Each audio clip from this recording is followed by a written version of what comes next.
What's up, everybody? Welcome back to the podcast. It's the first of 2025. Ironically, the last time we were in the studio, Steven Billman, it was me and you a couple of weeks ago in this studio, my last podcast of 2024. Why are we back? You tell me. Martin's team. No. There's always issues in the world. I've been doing this for 10 years now, right? And there are times where someone forgets to hit record. Sometimes someone forgets to hit video. This time someone forgot to press audio. But we love Martin and we love his staff. So Amplify Studios, for anybody that wants to use it, this is my favorite place to record at in Phoenix, Arizona. But now that we got that was probably, you said it was like the best podcast you ever did. So now we have to outdo ourselves. Yeah, for sure. So Steven Billman, we talked about rental arbitrage. We talked about credit arbitrage. We talked about your experience living out of your truck for a little bit and kind of the ebbs and flows of building up to what you're evidently doing now, even in your coaching business as well. Let everybody know what you're doing. Who is Steven Billman? What's your story, man? You're from Texas, correct? Yep. Let me just go into the whole thing. Just go into the whole thing, and then we'll go from there, man. Cool. So growing up as a kid, my parents got divorced at a pretty early age. I know everybody's watching this like, damn, he started out strong. Yeah, everybody's hooked now. Yeah. So my parents got divorced at a pretty young age. And my dad, I'm from South Texas, like you said, and everybody works in refineries, oil field, whatever it is. Blue collar work, just breaking their back until they're 65, 70 years old. And that's just not what I wanted to do. I saw it like my whole life, and I always knew that's not what I wanted to do. Lived in probably just in like 5 years, lived in probably like 20 different houses, bouncing from house to house like crazy. Even lived in a foster home for a little bit, which, as you can imagine, wasn't the greatest. But at the same time, it's kind of cool because you always had like your friends like living with you. But yeah, after I got to high school, like I said, I didn't want to be in refineries, and I was just trying anything that I could to just make an extra buck. And at 16, what kind of started it all, kind of started my whole entrepreneur mindset shift, was when my dad and my stepmom were trying to buy me like an old beat up Dodge 1500 truck. And they were like, hey, we're going to buy this truck for you. It's like a $2,500 truck. It'll be a great starter truck for you. And I was like, hell no. And they're like, why not? Like, my dad was like looking at me weird. It's like, why would someone turn down like a free vehicle? I'm like, no, I'm good. Like, I'll just bust my ass and I'll work and I'll get the vehicle that I wanted, which at the time, if you don't know, you probably do. Texas is all about lifted trucks and stuff like that. So at the time, I wanted a brand new like Chevy 1500 Texas edition. And then I wanted to lift it and put wheels and tires and stuff like that. And at the time, at 16, my dad, a new vehicle was about $20,000. And he was like, you're not buying a $20,000 for your first vehicle. And I was like, well, I'm going to. And so throughout those next, I think it was like 3 to 5 months, I was working at Discount Tire. As soon as I got off work, or before that, actually, I joined the working program in high school so that I could just get out of class early. I could get out around like 10:30, 11. And then from there, I'd go work at Discount Tire. And then after I got off, there was still enough sunlight to get to mow a few yards. So I can mow like 2-3 yards at $40 a piece. And then while doing that as well, in South Texas, fishing is like a super big thing. So I was building custom fishing rods. And then, within those next few months, that's exactly what I ended up doing. Ended up buying that truck without a penny from my parents whatsoever. Lifted it, put the wheels and tires, did everything that I wanted to do to it. And then about a year went down, and then I still didn't want to do refinery work or anything like that. And so I ended up joining the Navy because I was like, I don't think I'm ready for college yet. I hated high school. And evidently, like, pretty crazy part about it is that I joined the Navy so that I could go to college because I was like, what else is there to do? Because everybody gets kind of brainwashed on, like, that's what you should be doing with your life. Like, get a job, go to college, whatever. Joined the Navy and went to boot camp in Chicago. Immediately from there, I went to school in Florida and then got stationed in my first duty station, which was San Diego, California, on my first ship, which was the USS Portland. And when I got there, I was like, this is not what I thought it was going to be. Like, I got to the ship. It's a big metal box, so you don't have phone service. Your bed is probably just as wide as this chair, um, just wide enough for you to like sleep on your back or your stomach.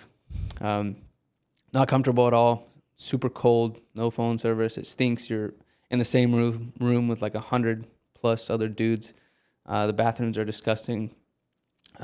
So me being me, I decided to just sleep in the backseat of my truck. San Diego doesn't really get too hot or too cold. Luckily, I still had phone service, so I can talk to my family.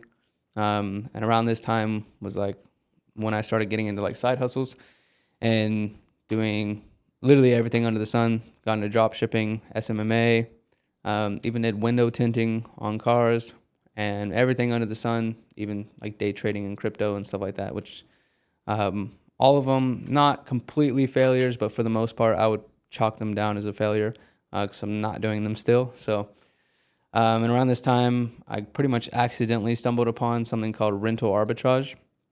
You might hear it called like Airbnb arbitrage, but this is essentially where you rent a property from a landlord, and then with that landlord's permission, furnish that property, and then you take photos of it, and then you would list it onto platforms like Airbnb, Vrbo, Bookings.com, or you can even list the property out to like traveling nurses, business professionals, and families for whatever it may be on like contracts. So I was super hard-headed, always have been, a lot less now because I've learned that like you can always learn more, you can always get more help. And like everyone else, you see like those people that are like gurus or like mentors online or whatever. And I was like, okay, I don't need to pay for a mentor. Like I can figure this out. Like Google and YouTube got my back, right? I was definitely wrong. But before that, I got into my first property.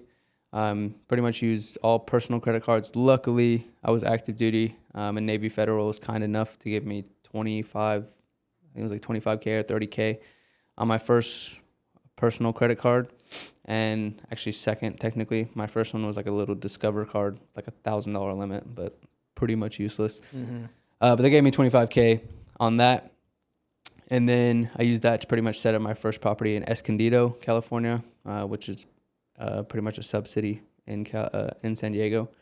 It was a 3-bedroom, 2-bath with a pool. The rent on that was $38.50 a month.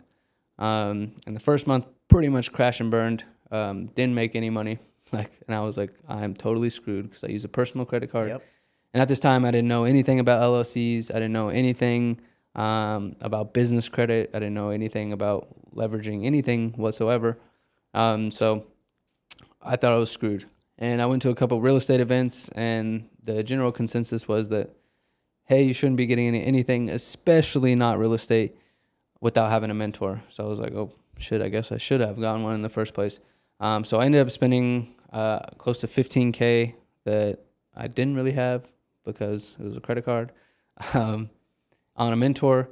And luckily that next month I did about $10,000 in profit, which I know sounds pretty unbelievable, pretty insane.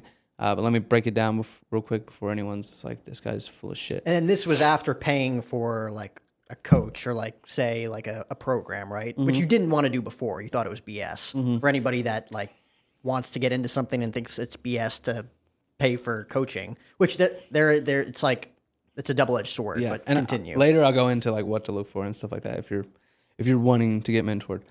But yeah, the next month did about $10,000, and I'll break down the numbers. So a property like that's about $38.50 a month in rent.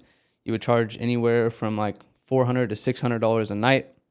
And in San Diego, like I said, it doesn't really get too hot or too cold, so you got pretty good numbers year round. A lot of cities are pretty seasonal. They got a high season and a low season. San Diego, not so much. The average property does about 70% occupancy, which is like 21 days. I never really got that low. I was always up higher, closer to like the 90%.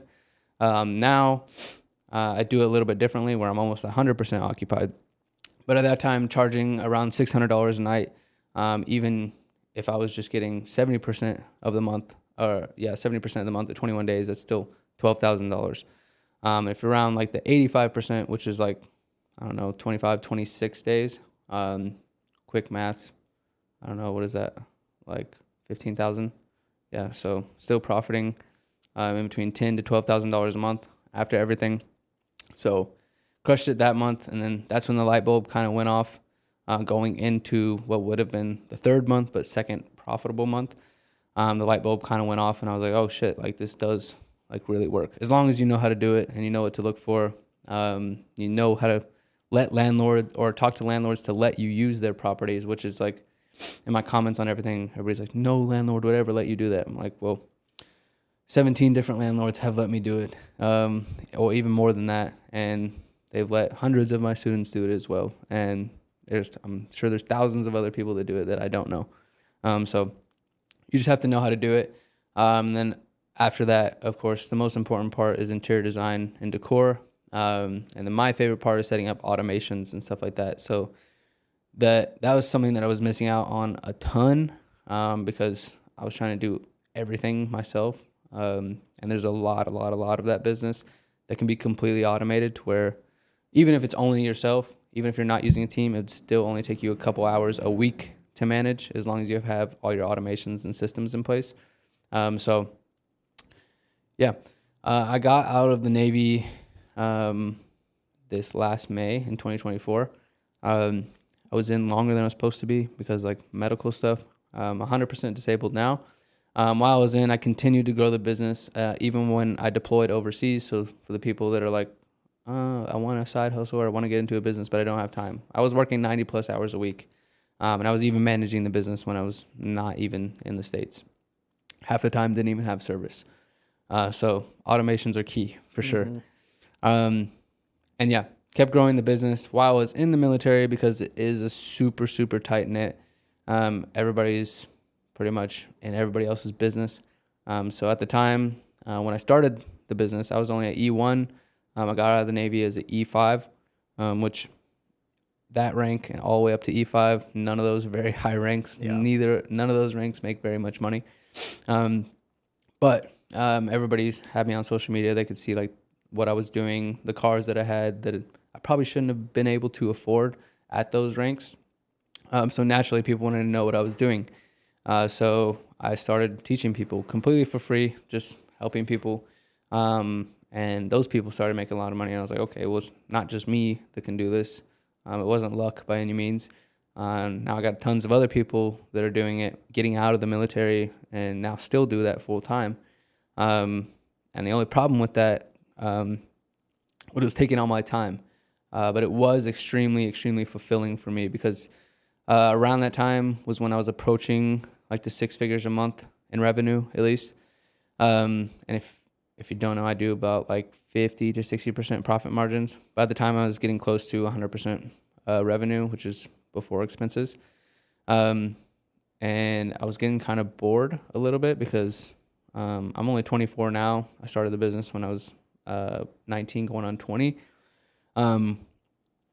And yeah, there wasn't much more that I could need to pay for. I had gotten married shortly after I started the business. So really all I had to pay for was like me and my wife. And I mean, we already had cars that were paid off. There wasn't much more that I wanted for. I grew up like in a small town, so I wasn't exposed to like a tons of like luxuries or like super nice cars and stuff like that. Not even to like recently in like the last year or like 6 months did I start like Which is good, dude, because like, a lot of kids our age get hooked on that shit, and it like doesn't super matter. Early. No, it doesn't matter. But yeah, from there, yeah, like I said, I realized it was taking a lot of my time, and I was like, well, busting my ass to like make all this money so I could have free time, and now I'm giving all my free time away and giving what took me like years and a lot of money and a lot of stress and a lot of effort to people like completely for free. I'm like, well, let me make worth of my time and actually like get paid for all of this. So I built what I have now, which is called B&B Syndicate, which is where not only I'm not like a huge like course person. I do have like modules like in my program, but I'm not like, I don't sell like a course. I don't sell like the course itself. You can't like come to me and like buy a course. The only course you can get from me is free. So if anybody wanted that, you can see on any of my socials, they can just grab the free course. But from there, yeah, built out the program that I have now, started teaching people. And not only teaching people, but like actually working with people one-on-one and like being a real legit mentor, giving them all the tools and resources that they need. And even if they wanted, giving them access to my team so that my team could not only find properties for them, but call the landlords and negotiate on their behalf. And even give them access to my interior designers and then setup team to do the interior design on their properties, set up their properties, and even list and manage their properties for them if they want. So I've been doing the mentorship thing probably, I don't know, 3 years now, 2.5, something like that. It's been pretty dope because the part of business that people hate the most is like starting the business, which for me is the fun part. Like I like the beginning. I like the hard, like trying to figure everything out, trying to put the puzzle pieces together, everything like that. And every time I get a new like mentee, I get to do it all over again. Because once you get a business like up and going, especially after like a couple years, depending on the business, of course, but at least this business, like once you get it up and going, it's pretty automated, and not 100% passive, but I would say like it literally takes me like less than 2 hours a week to manage. Sometimes it takes no hours if like they're just booked out and they're good to go. So like I said, it's super nice to have other people's businesses to work on. It's super fulfilling for me. It gives me something that I do, give me something to do that I like to do. In the meantime, like my business is still running behind me, which now we're doing over $150,000 a month. And last month we did $160,000 at about 59, almost 60% profit. So yeah, we crushed it last month. I've taught hundreds of people now. Mostly in the U.S. I have taught people like outside of the U.S. I've had students in like Sweden and Australia, a bunch of Canada students, but for the most part, everyone in the U.S. That's like my forte. I haven't done anything as far as business outside of the U.S. As far as rental arbitrage goes. But yeah, that's kind of where we're at now, and we're still cranking every day. Man, what do I want to unpack first? I think I want to, because you're right, what you were talking about when it comes to like people not liking starting the business. Like if you're a true entrepreneur, you love the process of everything. Mm-hmm. You love figuring out what works, what doesn't work. I think a lot of people don't like starting maybe because they don't have much capital starting out. Or like if you're starting like a course, it's like, okay, you're probably going to start out making money by the people who are purchasing whatever it is you're selling, right? Mm-hmm. You're going to try to spend as less money as you can starting something up, as opposed to some companies that'll find the capital and then it's like, okay, let's hire employees, let's bring in production, whatever business that you're in. I want to go all the way back though to when you bought the truck. What was this, like 2019, 2020 is when like you were kind of at that low point. Because I know we talked about this last time too, kind of overcoming just the mental shift of being in like a rock bottom phase of your life, because we've all been there. And if you haven't been there, you're going to be there at some point. Yeah. How did you mentally get yourself out of that before you were able to like kind of pinpoint and be like, ooh, this worked, let's try this again? Like, how did you force yourself to get out of that like really shitty mindset that you're probably in? I don't think I was really in like a shitty mindset. I don't even think I had like a thought about it at all as far as like how things are going to go. I kind of saw it as just like literally it can't get any worse. Like, mm-hmm. And the truck that I was sleeping in was paid off. So it's not like if I lost everything, like I still would have had that, or at least I could have sold it, whatever. And went back to sleeping on the ship. So at least I had that. Like I was in the Navy. So like technically like you still have food, you still have a place to sleep, even though it is shitty, uncomfortable. But I didn't really have a thought process on like I need to do this, like whatever. It wasn't anything like that. It was just like this sucks. I'm broke as shit. I want to get out of it. And that was just the fastest route that I could see to get out of it. So I wish I had more like of a deep like meaning kind of story. No, but like you definitely got to that point where it was almost like, all right, can't get any worse. You still wanted to get out of it. Yeah. Of course, right? I think, and I've asked a ton of questions like this. I think you gave me the broken happy answer of would you rather be broken happy or wealthy and miserable? And I've heard it from both ends, dude. Like some people are like, oh, of course I want to be happy. Like being broke, if being broke is the cost of that, so be it. But I also have friends that are like, I've been broke. There's no such thing as broke and happy. Like, give me the money and I'll figure it out. Yeah. Yeah. I would say there's a lot of people that like say money don't buy happiness, which is true. Like you can't literally like you can't go to the store and swipe your card and buy happiness. Like that is true, obviously. But I will say money does give you options, and secondly, it does for the most part, like it can pay for health. It can make sure that you're drinking better water, you're eating better food, you're living in better conditions. Like just make yourself like just personal development. Get access to better gyms. And people are like, what does he mean? Like Planet Fitness is good enough. No, like not at all. Yeah, there is a huge difference when you're going to gyms that are pretty expensive. You're hanging around like just higher tier people. Parking lots full, like whether you're into cars or not, like you're aware like what an expensive car is. But driving into the parking lot, like it's just really motivating seeing like other people like crushing it, and it just convinces you that you can do it yourself. And that's something like super big for me. But yeah, money gives you options. Like I had an argument with someone. They were saying like a homeless person has freedom. I'm like, no, they have no responsibilities, but they don't have freedom. Freedom is the option to do whatever you want whenever you want to do it. And they were like, no, that's options. I was like, duh. I was like, that's what freedom is. Freedom is the option to do whatever the hell you want. I was like, you can't tell me a homeless person has freedom when they're starving, wishing they had a roof over their head. That is like the farthest thing from freedom, if you ask me. So yeah, I would definitely say there is, I think people get their heads caught up on like the money doesn't buy happiness thing, because they think like you see like especially in movies, and people just more and more these days like doom scroll and have just brain rot, and they're convinced that like big CEOs and stuff like have all this money and they're just like are suicidal, which is like anyone that thinks that, like I don't know anyone that's like told me that or thought that, and I'll ask them like, okay, how many CEOs do you know? How many like millionaires do you know? And like normally they might know like one, and I don't really believe them when they tell me, or they don't know any at all. It's just they're basing their opinion off of like social media or movies or shit they see on Netflix. And I'm like, dude, like at least me and my friend group, we're all like pretty young. We're in our 20s. Everybody's crushing it. Make more money than any of our friends that we grew up with. And like I can confidently say we're a lot happier. We might have a lot more stress and a lot more things on our plate. But we can pretty much do what we want when we want to do it, eat where we want, travel where we want. And I don't know how you could see that as like anything but like freedom and happiness. Yep. And it all stems down to your environment.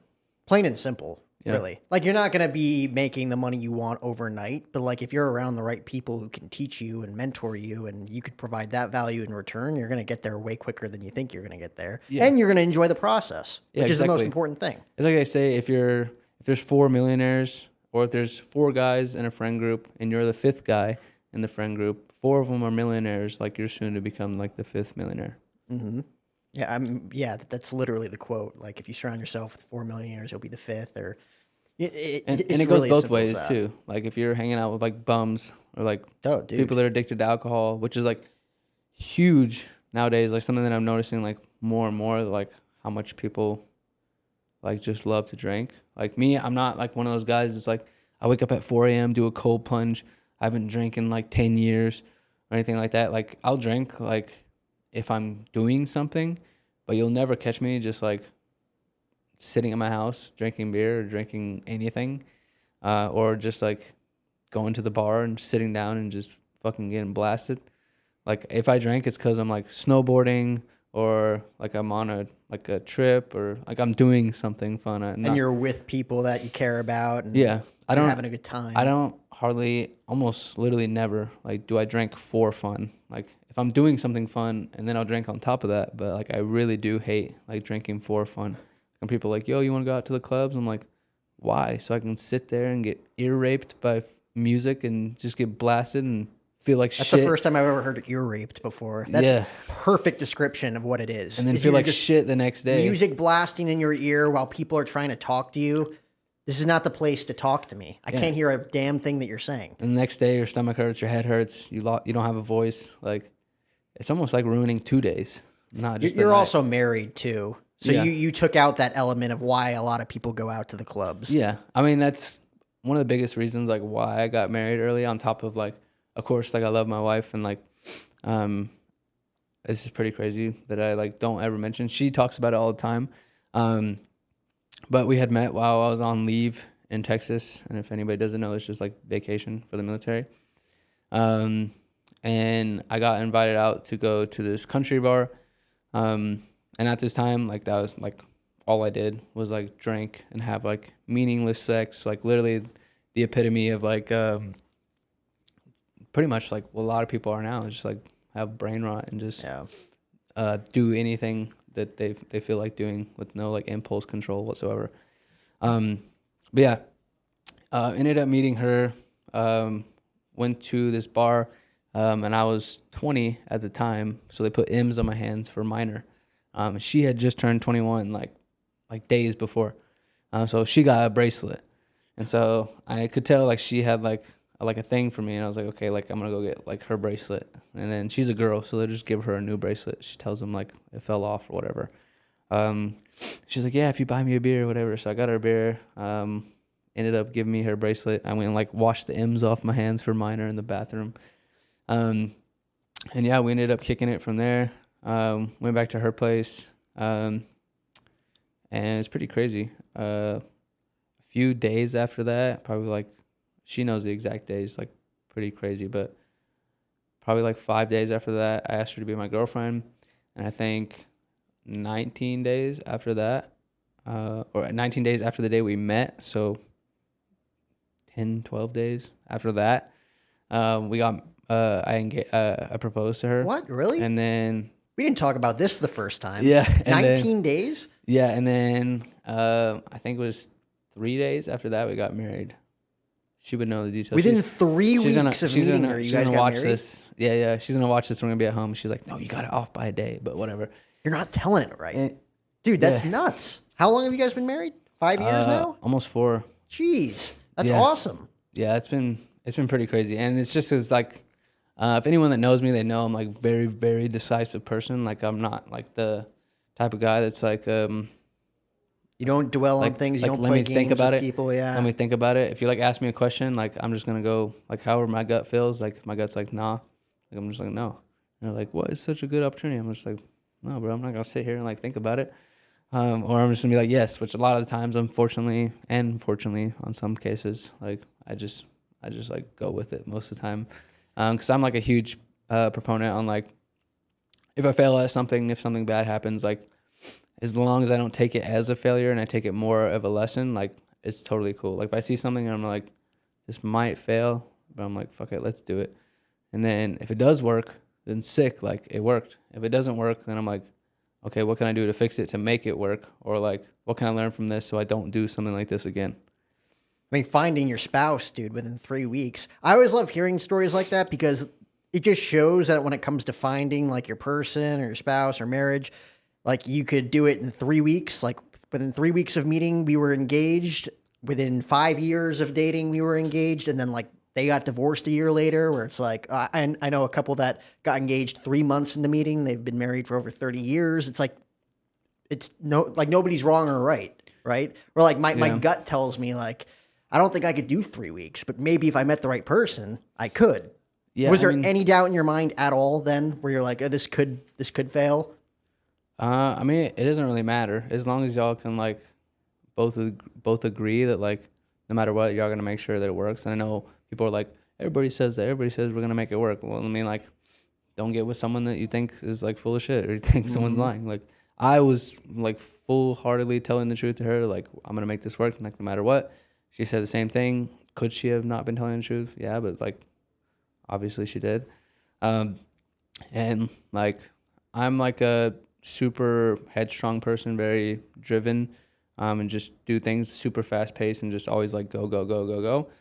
She's more, like, slow, chill, more empathetic for people's feelings. I'm more of, like, the person that's, like, I'm super, like, non-empathetic because I've like been through a lot of shit, and like I really don't care to hear anybody's excuses on why they can't do something.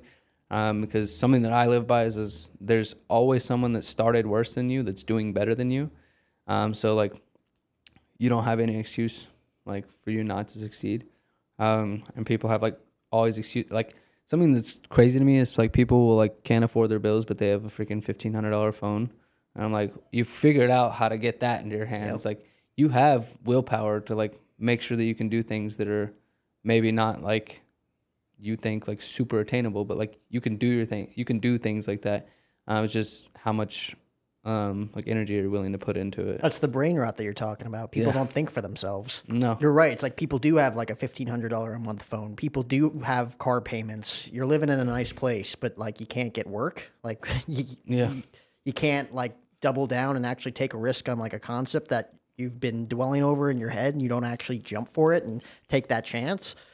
People don't like to be told what to do, but at the same time they take it anyways, it seems like. Yeah, it's like you don't want to take the risk to better yourself, but you'll totally take the risk on making sure BMW or Mercedes gets their car payment, or Apple gets their payment for the phone. But like, screw bettering yourself. Like you should pay those big companies. You should make sure that they get their money versus saving money, like keeping the car, keeping your phone, which probably is nothing wrong with it. You just want the new phone. Yep. And bettering yourself. And people are like, they might see me now. They're like, don't you have like a just badass crib and all these cars and shit like that? I'm like, yeah, but like, I was still living in military housing. Me and my wife shared like one car, a Nissan Sentra, like a 2013 Nissan Sentra, like old as hell. And I was making almost 6 figures a month. And we were still living like that. And the house was like $2,000 a month, which if you don't know, in California is like ridiculously cheap. Yeah. And the car was like a $5,000 or $6,000 car that like I just bought in cash. And we were just saving up, making sure that I could build up the business, stack things up, so that when I was going to get out of the military, she could quit her job and I could do this full time. A lot of people, like you were saying in the beginning, they'll start making money. Like most people make between like $2,000 to $5,000 a month. They'll hit that $10,000 a month mark and they're like, oh shit. Like they start balling out, they start getting designer. And then they're back at where they were. They're making more money, but now they're spending more money and they're back to essentially being broke. And people do it all the way up to like every number, $20,000 a month, $50,000 a month. They'll make $50,000 and spend $49,000 that month. Like you just got to know how to leverage your money and just chill. Yeah, I mean, you could live a pretty good life on $10K a month. Yeah. As long as you're not if you're not materialistic in the sense, like you growing up in an area where like you weren't exposed to the Lamborghinis and the Rolexes. Mm-hmm. I wasn't either. I grew up in a small town in New Jersey, came out here to Phoenix, and all of a sudden you're seeing cyber trucks left and right. You're seeing everybody in their designer clothing. Being a podcast host, it's like all these influencers that you realize, oh, they weren't as big as you thought they were, because they're showing up in like their Lululemon and their like this. I mean, that's nice. Yeah. That's something, if you're making $10K a month, to splurge on. They're nice clothes. But just like, almost like, what do you call it? Like, it's like snake skin printed jackets and like nice stuff. I don't like designer clothes like at all. No. Especially like, a lot of it's like pretty shitty quality too. But apparently it shows status. It shows, like, I've had mentors in the past that they're like, I wear this like 20-pound like rock of a Rolex. It's like, I don't like the watch, but like the way people look at me, like they think I'm a big deal. I like watches, but watches hold value. You're not going to buy like it's an asset. You're not going to buy like a $5,000 like Louis Vuitton shirt and then sell it to someone for $5,000. Like, ain't no one buying that shit from you. A couple years ago, dude, Rolex. I was in Vegas. And one of my mentors was with me. He's like, I need you to hold my shirts, as he was checking in. And each shirt was $1,000. Just a T-shirt. I'm like, why are you spending $3,000 on 3 T-shirts? Yeah. That's like $50 max on T-shirts for me. Yeah, the only thing that I'd like to spend like dumb money on as far as clothes would be like suits. But watches typically like appreciate, like they do better than the stock market a lot of the times, and they definitely do better than vehicles. So I don't have anything against watches. Like if you can afford it, like you can rock a badass watch, and if you're ever in like a sticky situation, you can sell watches Yeah. pretty quickly, probably for more than what you got it for. So What, not that you care at all, but what did your parents or her parents think about the 23, 24 day engagement? I think it was, now that I remember, I think it was, we got married after 19 days. Okay. Yeah. Married after 19 days. So Crazy. I don't remember how many days it was that we got engaged, but like I said, she's going to watch this and be like, you idiot, but whatever. My parents actually didn't know, like, at all.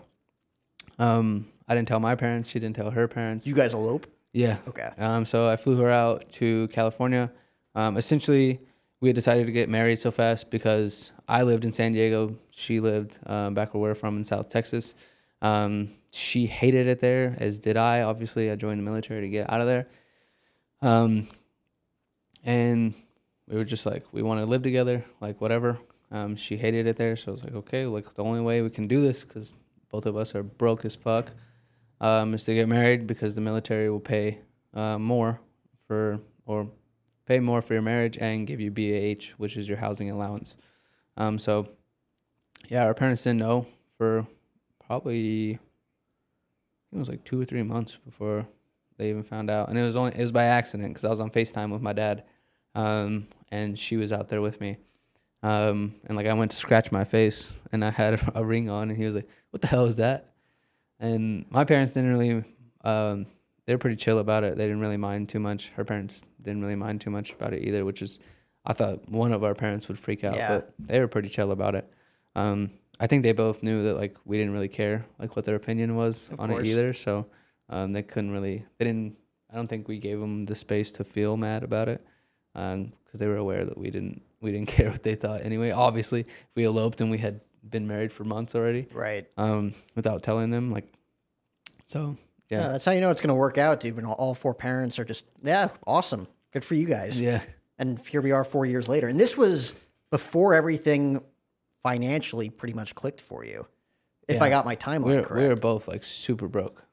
But she was there when I bought, like, right when I was thinking about buying my mentor. She's kind of like what convinced me. She was like, just do it. Like, you won't stop talking about like getting a mentor. Like, just do it. Cause I was just like, should I not? Like, right. That's when you were kind of like dwelling and really overthinking it a little bit. Like, yeah, got to save the money that we have. Yeah, this was when I was not such a decisive person, but I will say becoming a decisive person has like made me so much more money, and saved me so much time and so much headache. Of course, like I made decisions that have cost me money, but like, it saved me a lot of time. And honestly, as long as I learn from my failures, then I don't really chalk it up as a failure. Have you had any like mentors in the past that did you wrong to make you like overthink like that initially? Like, have you ever been like done dirty in business when you were trying to build all this up? Oh yeah, definitely. Like a few times. Yeah. That always happens, but yeah, it is what it is. You keep no, rolling. I mean, you learn from it, especially like you're 24, I'm 26. I've had at least, I could count at least on one hand how many people that have mentored me early on that I'm like, oh, they're either A, not legit, trying to get a bargain out of me and like almost like working me like a mule and not paying me as much as I need to be making. Or just people that believe, like put too much stock in their own hype almost and believe their own BS, and they try to like bestow it upon your brain. And I'm like, I don't think this is the way. Like, you see them do business with people, I'm like, I don't think these people like you as much as you think they do. Yeah, for sure. So there's a lot of that. And the more and more we get into like the world of everybody having their social media brands too, it's like there's so many fakes out there, especially in Scottsdale, especially in Miami. I would say Miami more than anything. Miami's the worst. I haven't really, well, I keep a pretty small circle, so I can't say like what I know about here, because I don't really hang out or like outside of my circle. So I haven't really experienced anyone here as far as in Arizona. But yeah, I will say if someone's like looking into a mentor, like don't just pick me as a mentor just because you're watching this podcast and it's like easy to click to. Yeah. Because my stuff will probably be in the description. Like, don't just pick that. But whatever it is that you're wanting to get into, for me, that was rental arbitrage. That's what clicked for me. It worked really well for me. It's worked really well for hundreds of my other students. But when you're looking for a mentor, like, it's pretty easy for someone to show like their results. Like I will say, I don't know about here, but I would say not even just Miami, just online in general. Like there's a lot of people that I'm sure don't have like legit like personal results, but there's a lot of people that like have their own like personal results, um, which is cool. Like someone has their personal results, whatever.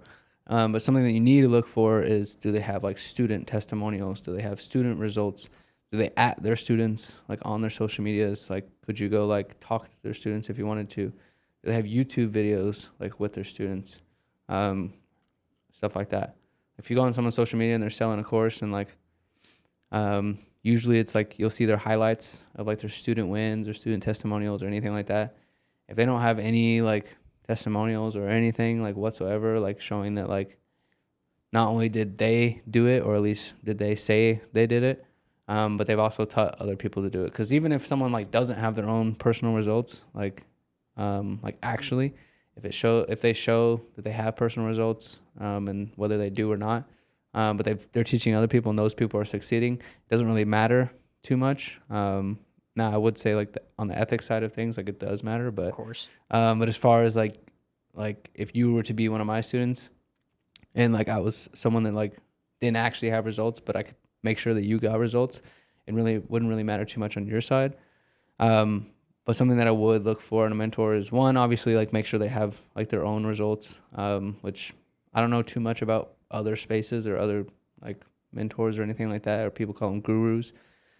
Just about my space. And something that I like to do is like record like my computer screen, or like I'll have my phone like on my computer screen, or like refresh or whatever it is. But more importantly than that is like obviously that the mentorship or program, course, whatever it is that they're selling, like other people are getting results from it, and you can like see in their content, their highlights, their YouTube, whatever it is, whoever they're working with is actually getting results as well. It's tricky, man, finding the right mentor. It's really not as easy as someone would say, oh, just go find a mentor. It's like you really need to find someone that like speaks to you and really has your back, because it's a slippery slope. I mean, I'm sure in your industry too, because it is such like a niche industry. Like you were talking about before, a lot of people's initial thought was, well, why would the landlord let this kid do that? Or like, why would that work for over 100 people? That would be my first thought too. I'm Yeah. like, how does that even work? That like, isn't that like the landlord's job to take care of all that stuff? And he's just handing it off to someone that kind of reached out. Yeah, I mean the basics of that, just to like explain, because people like will ask that question and I'll explain, and they still like will ask the same question. The landlords, at least like if it's a landlord that's like investor and they have like multiple houses, I mean it still pertains to the people that like this is just like their second house or whatever, is like the first house they bought and then they got a new house. Still pertains to them, but for the most part, the landlords that I'm referring to are the people that are investors. They know a lot about like being a landlord and real estate and the issues with like being a landlord, and we can take care of a lot of that. The biggest one I would say for landlords, like the issue for them, is tenant turnover. When you get a new tenant, the old tenant, usually like there's a bunch of stuff messed up with the house. They got to pay to get a lot of stuff fixed. They got to update a lot of stuff. They got to get everything back in code, make sure everything's safe again. Especially if someone has like kids and animals, like the house is getting all screwed up. So they won't have to deal with that, obviously, with us. If you're running as a rental arbitrage business, you're running it as a business. And so it would not benefit me whatsoever to have a broken window and scratches and holes in the wall. Like that would give me bad reviews and I would make less money. Like for me, it only benefits me, and because of this, it benefits the landlord to make sure that the property is in like perfect shape. Like most of the time, not even most of the time, every single time, it's always better shape than what I got the property in, because we're usually like, you'll see like little marks like that, like on the wall, or like a scratch or whatever. Like we're going through and making sure the house is literally pristine, like so that nobody can say anything bad whatsoever about the property. So with that, typically we sign like a longer lease, so they're not having to worry about tenant turnover every year, and hopefully we'll never leave as long as the landlord's like cool with us staying forever. Like we'll take care of the property, we make our money. But in the event that we do have to leave the property, like they're not going to have to do a bunch of stuff. Like the property is literally going to be move-in ready, like as soon as we move out. Secondly, we're always going to be paying rent on time. Like we're a business, we're not living there. So the money that's being allocated to pay that rent is like coming from a business. Like it's not coming from us working our job to make rent next month. And in the event for whatever, like we want to move out or we can't pay rent on the property, again, we're a business, we don't live there, so they're not going to have to evict us or take us to court or be like a huge dog fight. Like we're a business. Like if anything happens, like we'll just leave. Like it's not a huge deal. Thirdly, and this is more importantly for the investors, like if we're taking care of this property, we're solving the biggest problem with being a landlord, which is finding predictable and reliable tenants. And if they have 5 other properties, like we have, as long as the numbers work good for us, we have no problem fulfilling those properties as well. So it's kind of like a hack for them because they get a reliable tenant that pays rent, a lot of time pay more than the rent, take better care than the property than any long-term tenant ever could. Because one, I don't know about you, but my personal house doesn't get professionally cleaned like 3 to 4 times a week. Cool statistic. Most people's houses maybe get professionally cleaned 1 time, and that's usually when they're moving out. So I don't like just that statistic in and of itself. Like we're cleaning a property 3 to 4 times a week professionally, like a 3 to 4 man crew, and a long-term tenant is not cleaning it. It's probably just the mom, like sweeping, mopping, and then taking care of their stuff like laundry and dishes. But our team is like making sure the whole house is like completely spick and span and literally pristine. And then next, if there's anything wrong with the property whatsoever, if like a guest breaks something, like we're covering that, we're fixing that. A lot of times of a long-term tenant, like something breaks, they just don't say anything about it. And then when they leave, there's a bunch of stuff. It's like broken. What's like the worst tenant story that you have? Because like we've talked about this in the past too, where it's like the initial fear for these landlords or these homeowners that are renting out spaces. They're like, well, these kids just want to throw a ton of parties, right? Especially in the Airbnb space. Yeah. So, I mean, before I go into that, like the way you kind of have to pitch it is more like corporate housing, where you're renting out to travelers, business professionals, nurses, families. I try to almost never say Airbnb because people have the like negative connotation. You tell them like, hey, I'm going to use this for Airbnb. And like, they just immediately think like Project X, like type shit is going to be going on in the property.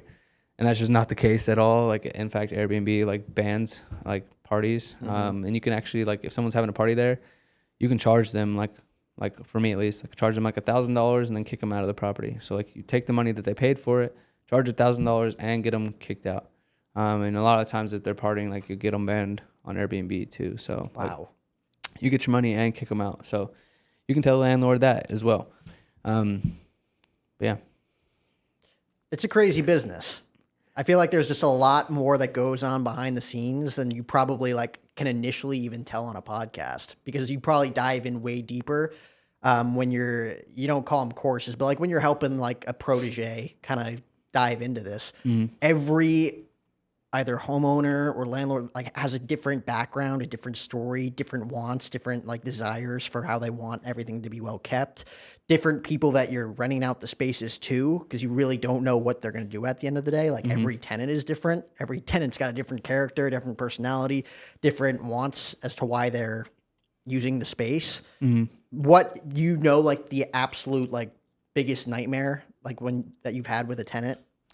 I haven't really had anything like too crazy. I mean, guests do weird stuff like put knives, or maybe they don't put it there, but have had knives like under like couch cushions and stuff like that. Not like propped up or anything like that, but just like hidden away, just like laying under there. I think the worst experience I had someone like someone in bigger houses that had like I think it was like 12-foot ceilings, and somehow they managed to like get up to the ceiling fan and like break the blades in the ceiling fan. I to this day don't know how they got up there. And that same guest, like we had, it was like lounge pool chairs that like lay out and like you can stretch out on.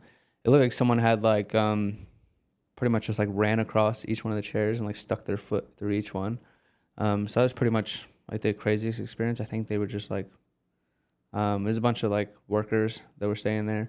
They were on like a midterm like contract, which What I do is normally short-term rentals, which is where you charge like a nightly rate. Mid-term rentals is anything longer than like 30 days. So, and then of course long-term is like traditionally like a landlord, like yearly contracts. Um, but yeah, they were staying there for like a couple months, and then like I guess I don't know, they drank too much or whatever, but they broke the ceiling fan and like stepped through all the chairs and stuff like that. They ended up like paying for it, and they were super cool about it. And one of the guys felt super bad about it, so like we actually had our garbage disposal break. He actually just went to Home Depot and bought a new one and installed it.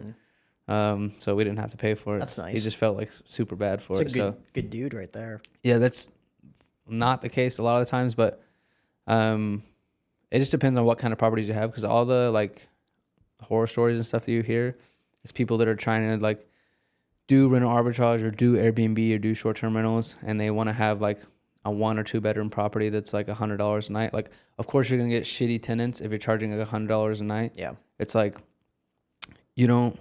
It's like charging. I don't know how to like. It's charging like crackhead prices.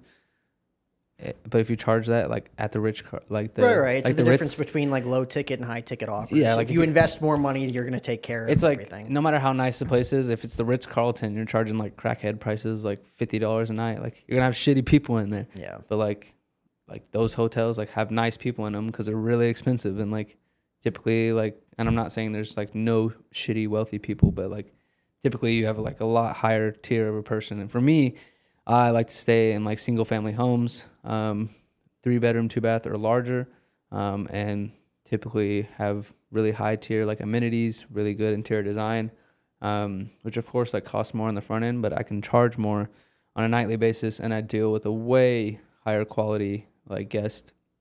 So I don't have like any crazy like insane horror stories where people are like freaking doing meth in my Airbnb or anything like that. yeah, Just because like I intentionally set like do things like that, so I don't work with people like that. And the same thing with like making sure that I work with people like outside of, like pricing. They're gonna be like good for my business and not wasting my time. Is like having a lot of stuff in place to make sure that you can do like background checks, and then having like a deposit and everything like that to make sure that you're working with just a high quality person. Now, correct me if I'm wrong here, because I think we talked about this last time. You are obviously very good at this, right? And you've helped over 100 different people succeed in this as well. We talk about finding like your purpose and like having a passion in life. I think those are like the two things everyone needs to feel complete. You need to have some sort of passion in your life, whether that comes in the form of a job, a career, of being a spouse, being a father, anything else in your personal life, right? Being a great nephew or having nephews, nieces, being a great uncle, aunt, whatever. And then there's the difference between your purpose. Sometimes people's passions align with their purposes.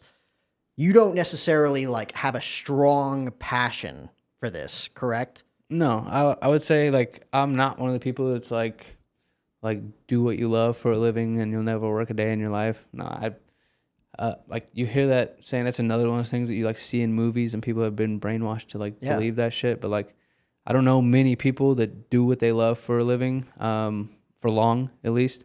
Typically they do it and then they start doing it longer and longer, and then the thing that they love just becomes a chore now. Like I saw all the time back home with people that are fishermen. They were really, really good fishermen. They like were doing all the fishing tournaments and they just crushed it. And they started being a fishing guide, teaching like people that are just newbies that don't know how to fish, teaching them every day how to fish, and they just become numb. Like they don't enjoy fishing that much anymore because they're doing it constantly. And you're just doing the same thing over and over and over. Like, Yeah. for me, I would say passion probably is like driving my cars and snowboarding. Yeah. Snowboarding is probably my number one, and that's something that I would never do professionally. One, I'm nowhere near good enough. My body is, All it takes is one injury, dude. yeah, my body is nowhere near healthy enough. Like I said, I'm 100% disabled. I got all kinds of stuff wrong. Like, even if I wanted to, like, my body wouldn't even allow me to be like a professional or X Games or anything like that, or even be like a snowboarding coach or guide or whatever you call it.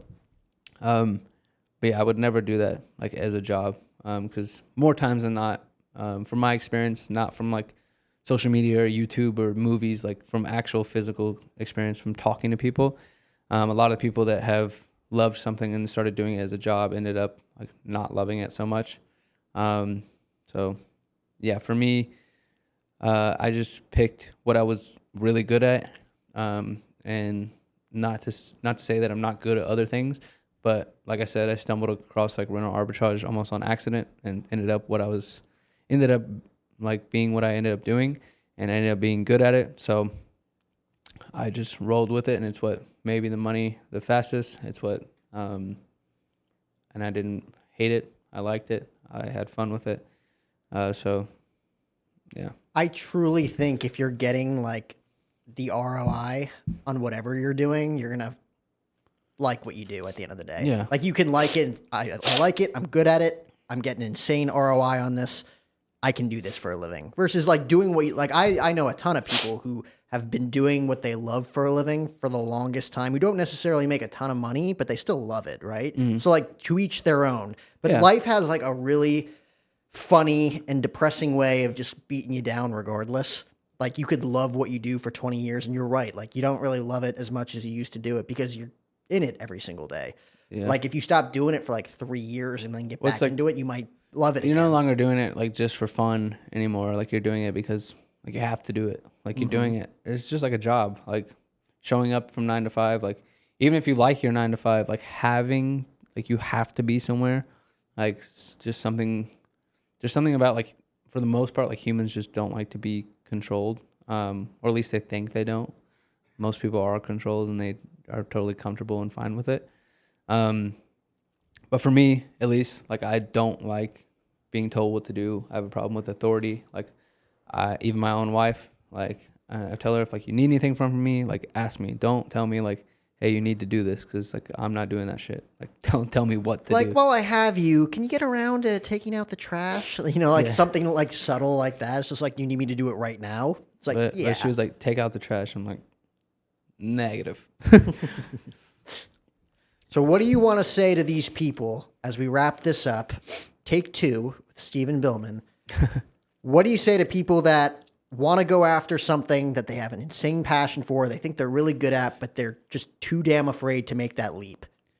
And you don't even have to have like a passion for it or be good at it. But if it's something that like you're like, I think I could be good at this, and I think if your goal is to like make money with it or whatever your goal is with it, like if you think that you can do that, like you think if it's a possibility, like my thought, like I've done all different kinds of things like throughout life. I know I'm young, but I've done a lot of different like jobs, and I've lived in a lot of different places. And you could literally die like right now as you're watching this. You could freaking have a brain aneurysm and just croak. Like, and I tell this and people like laugh, and I'm like haha funny, but I'm like, no, like for real, like the chances of you driving home and getting in a car wreck and dying are like a lot higher than you probably think it is. Like the chances of you like developing cancer are a lot higher than you think it is. Like anything could happen. Like me, and I know like some people it might sound stupid, but you know how in movies and people die and like their whole life flashes before their eyes, like from a kid to everything they've ever done. Yeah. So I don't necessarily think it'll happen exactly like that, but if you die, like I'd imagine like there's some kind of like reminiscent like kind of flashback of your whole life. And before I go into that, I've talked to like a lot of like really elderly people that were like a couple years away from passing away, even like my own grandparents and stuff. They always have some kind of regrets that like, and a lot of them more than you would think. Like they're like, I wish I started this business. I wish I got into this. I wish I did this. And now they can't ever do that. Like they're gonna pass away. Instead, they could have done that thing, and the chance that it succeeded, then badass, it succeeded. The chance that it failed, like you got 2 ways to go with that. Either learn from why you should never do that again, or learn what failed and make it succeed, which is, I think, the best route. But for me, like, I'm not so afraid of dying, but I am afraid of dying with regret. Yeah. And doing something that I wish I could have done, because I don't believe, because the chances of like being born, like first of all, are like 1 in 4 billion. Like you could win the lottery like dozens of times before the odds of being born, which is pretty insane. So for me, like, I don't see why you would be put on this earth and just waste it and just going day by day, living and essentially working to live, just going to your 9 to 5 to make enough money to pay for your car that takes you to work, to pay for your house so you can sleep and go to work, just to pay for all these things that can get you to work the next day. And then it's kind of just a waste, in my opinion. It is. Just working to live versus taking the risk and doing the thing that you think might work when it'll probably fail the first time. You're probably going to fail a lot of times before something works. Failure is coming regardless. yeah, it's just yeah. inevitable. You're going to fail at Yeah. anything that you do starting out. Yeah. It's just about facing that failure, Yeah, getting but over the hump. I'd much rather fail and have no regret about wishing that I did it. Because like I said, you could die today, you could die tomorrow. Like, I could just be driving, like, I have some pretty fast cars. I could be driving and just screw up and just die tomorrow. Like, and it would be pretty shitty if I died tomorrow or died today, whatever it was, and I didn't, like, do anything that I wanted to do, and I just stayed comfortable because I was scared to do whatever it was that I wanted to do. Love it, man. Yeah. Thanks for coming back on. Yeah, 100%. Second time. If you like this episode with Steven Billman, everybody, I want you to do 3 things. I want you to, 1, I want you to like. If you liked it, like the post. 2, I want you to comment, engage with us. Tell us what you like, tell us what you don't like. And 3, if you haven't already, please subscribe. I need you to comment, like, and subscribe on our YouTube channel at Jack O'Hara TV.